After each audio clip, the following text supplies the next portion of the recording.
नमस्कार, आप हैं निष्कर्ष भारत के साथ और मैं हूं मनोज चतुर्वेदी। देखिए, पप्पू यादव यानी कि राजेश रंजन सीधे संसद का कार्रवाई अब खत्म हो चुकी है। संसद जो है स्थगित हो चुकी है और उसके बाद पप्पू यादव जो है सीधे दिल्ली से पटना के गर्दनी बाग पहुंचे हैं, जहां तस्वीरों में आप देख रहे हैं उनकी कार दिखाई दे रही है, अभी पहुंच ही रहे हैं।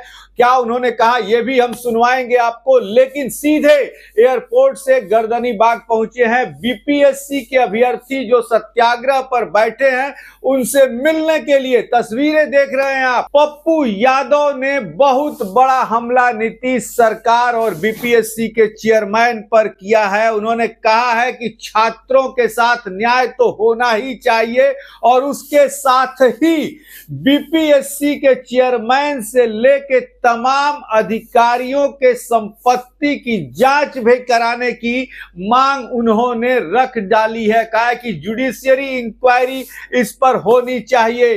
अब क्या सरकार कदम अपना पीछे बढ़ाएगी, क्योंकि सरकार घोषणा कर चुकी है, बीपीएससी के चेयरमैन घोषणा कर चुके हैं कि 4 जनवरी को बापू परीक्षा केंद्र की ही सिर्फ परीक्षा ली जाएगी। राजनीतिकरण इस सत्याग्रह का तेजस्वी यादव जिस दिन पहुंचे थे उसी दिन से शायद होना शुरू हो गया। पप्पू यादव भी पहुंच गए हैं। क्या नीतीश कुमार अपने विरोधियों के दबाव में बीपीएससी की पूरी जो 70वीं परीक्षा है उसे रद्द करेंगे या चेयरमैन को आदेश देंगे रद्द करने का? सम्राट चौधरी ने भी कहा कि प्रूफ लाइए, तो बच्चे प्रूफ देने को भी तैयार हैं। पप्पू यादव क्या कुछ कह रहे हैं, थोड़ा सुनवा दे संक्षेप में।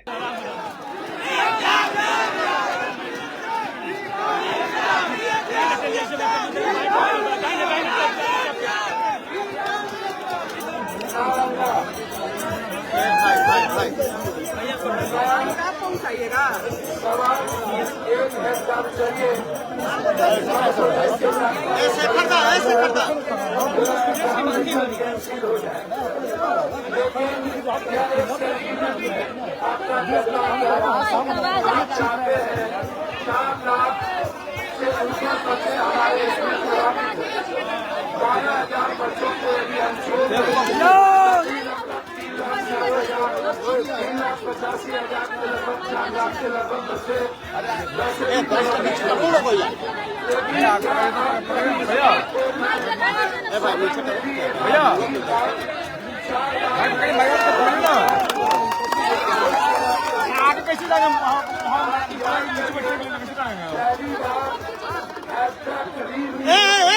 क्या मजा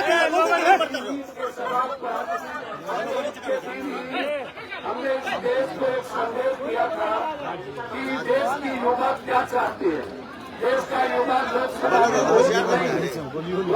उनका जो आज सबसे बड़ा प्रॉब्लम है वो उनके जिंदगी से जुड़ा हुआ मुद्दा, जिंदगी से जुड़ा हुआ उनके सवाल, और ये सवाल और मुद्दे न जिसको आप सबसे सर्वोच्च सदन में देखते हैं, न ये मुद्दा उनके लिए होता है, न वो मुद्दा विधानसभा में होता है।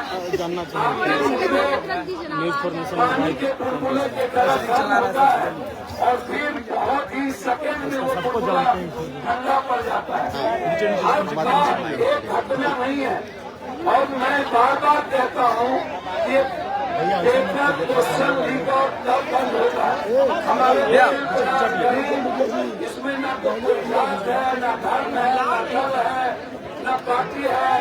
ये यूथ है, हर परिवार का बच्चा है, हर परिवार का वो यूथ है जिससे यह देश और दुनिया एक सपना देखता है, एक ट्रस्ट है, उसके प्रति विश्वास है, एक उम्मीद है और उस यूथ को एक आशा है अपनी लाइफ के लिए। एक दूसरे का पूरक है यह कंट्री की, यह जो प्रोग्रेसिव लगातार जो ये विषय है, यह देश के हित में परिवार की प्रगति का सबसे बड़ा एक विचार है, जिसको राजनेता, पॉलिटिकल पार्टी, पॉलिटिकल सिस्टम, सरकारी सिस्टम इस बात को महसूस नहीं करती है। मेरा पहला बिंदु है इसमें कौन कौन लोग हैं जो इन्वॉल्व होते हैं और आज तक कौन कौन लोग इन्वॉल्व हुए हैं। इसमें मैं बीपीएससी की बात ही नहीं करूंगा। हमको याद है मुखर्जी नगर का वो आंदोलन, जब रात के 11 बजे लगातार ब्लास्ट फायरिंग हुई थी पुलिस के तरफ से, हम बीच में थे। हिंदी सीसेट का मामला था। हिंदी पट्टी के बच्चों को IAS में हिंदी के कारण बहुत ज्यादा सीट नहीं मिल पाता था। एक लंबी लड़ाई हुई थी जिसमें गोली खाने में, और हम लोगों ने अडवाणी जी के हाथ से हम लोगों ने मार दिया था उस सिलेबस को, उस बिल को। फिर SSC की लड़ाई बहुत लंबी हुई। लेकिन आज जो मुद्दा है, जो इस मुद्दे को लेकर के कितना बड़ा एग्जामिनेशन हुआ, हमारे बच्चे 7 बच्चे भूख हड़ताल पर है, लगातार धरना पर है, सत्याग्रह पर है, और 2 बच्चे आज हमारे यहाँ से गए। वो प्रभावित होगा, वो बच्चा आज नहीं आ पाया। और यदि जनरल को जो क्वेश्चन था और उसी क्वेश्चन को छोड़ देंगे, वो प्रभावित होगा तो आ गया। तो सवाल मुद्दा ये है कि क्या ये मुखिया थोड़ा सा के सामने बैठिए, विधायक का जहाँ घर है, MP का जहाँ घर है, वहाँ जाके बैठिए, बोलिए पहले मेरे लड़ाई में साथ दो। तुम हमसे हो, तुम सरकार से नहीं हो। तुमको हमने वोट दिया, क्यों नहीं करते? तो इन लोगों के खिलाफ आप जो बच्चे को हमारे मार रहे हैं, तो आप इनकी लड़ाई आप यहाँ लड़िए और सदन में वहाँ जाकर के कोई लड़े। दूसरी बात, जब लोकसभा विधानसभा चलता है और इतनी बड़ी घटना घटती है, तो फिर आपके विधायक जन ये मुद्दा उठाते क्यों नहीं, और सदन इस मुद्दे पर बंद क्यों नहीं करता है, और इस मुद्दे पर सदन क्यों चलने देता है? हल्की हल्की बातों पर सदन बंद होती है। तो सदन में जब सदन चलता है तब आपके मुद्दे नहीं उठते हैं। तीसरी बात, जो लोग इतने बड़े ताकत में हैं, चाहे जिसमें दल के लोग, उनको चाहिए था कि हर कीमत पर बच्चों के साथ अपनी पूरी ताकत के साथ बैठना, तो सरकार का दबाव ज्यादा पड़ता और मीडिया इसको ज्यादा हैंडल करता। लेकिन यदि आप खाली आप बोलिएगा, और यदि आप पूरे बिहार में जब आप छोटे मुद्दों को लेकर लड़ सकते हैं, ये दुनिया का सबसे बड़ा मुद्दा है। बच्चे से, युवाओं से, छात्र से बड़ा मुद्दा धरती पर कुछ नहीं हो सकता है। यदि हिंदुस्तान का कोई बड़ा मुद्दा है, वो मुद्दा है एजुकेशन, वो मुद्दा है एजुकेशन सिस्टम, वो मुद्दा है एग्जामिनेशन, वो मुद्दा है विरोधी संविदा को बंद करो, वो मुद्दा है बिहार और बिहारी की अस्मिता, वो मुद्दा है बिहार के बच्चों के भविष्य, वो मुद्दा है किसान का भविष्य। जो 2-3 मुद्दे हैं, उस पर ये देश कभी गंभीर नहीं होता। इसीलिए मेरा दूसरा सवाल है, ये जितना सेंटर है, ये सेंट्रल ट्रैक पर चलता है। आयोग, ये सेंटर, ये बच्चे कह रहे हैं कि हमको क्वेश्चन मिला ही नहीं। मात्र 50-60 बच्चे को क्वेश्चन, और यदि सक्सेस करने की ताकत है तो ओपन एग्जाम कराओ किसी बड़े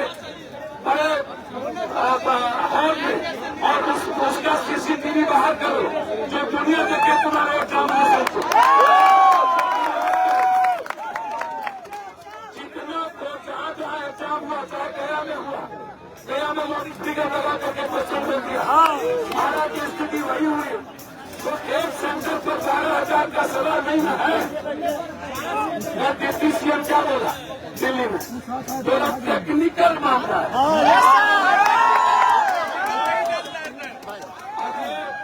ये लोग गोबर लोग क्या समझेंगे, 5 जाने पर सोती के हाथ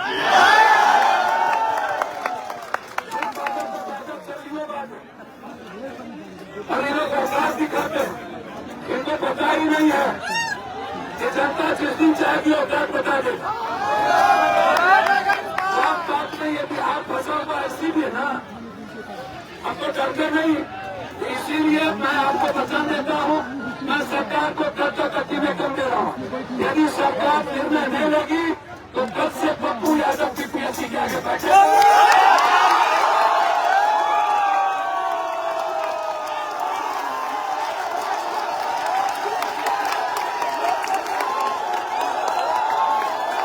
तो सुना आपने, पप्पू यादव ने संपत्ति जांच की मांग की है बीपीएससी के तमाम पिछले चेयरमैनों की भी। अब देखना है कि सरकार किस नतीजे पर पहुंचती है। आप बने रहिए हमारे साथ। नमस्कार।